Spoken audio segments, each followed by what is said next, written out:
yéen a ngi teewlu seen Rewmi 24 TV. Bismillah dal leen ak jàmm ci xibaar mardi 23 juillet 2024 Bougane Gueye Dany mu mel ne jamono yi li koy dal neexul dara ci télém bi nga xamante ne jamono yi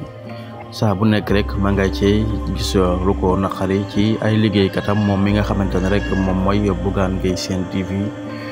moom nag fi mu toll nii ginnaaw ba nga xamante ne rek kii di Ahmed Aïdara bàyyi na ki nga xamante ne rek moom mooy Pa Assane ak Serigne Saliou Gueye am na nag beneen journaliste boo xamante ne rek moom it daal dinay démissionné journaliste boobu nag du kenn ku dul nag ki nga xamante ne rek mooy Cheikh Omar Talla moom mii di Cheikh Omar Talla jamono yi kon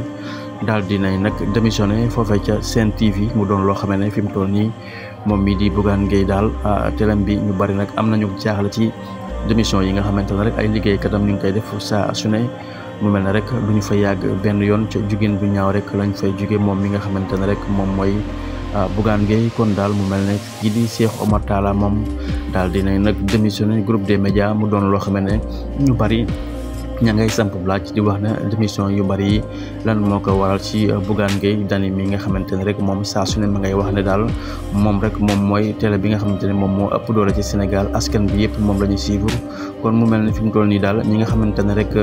daal dinañuy démissionné ci weer bi nag daal dinay nag doon ay kàngam yoo xam ne nekkoon nañ foofu ñu bari di leen suivre kon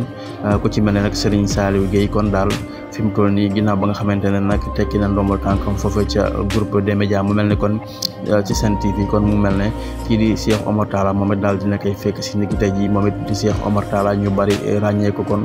daal dinay nag bàyyi foofee ca Sen TV mu doon loo xamante daal ñu bari fi mu toll nii am nañu jaaxle ci télé Bougane bi jamono yi nu muy doxee.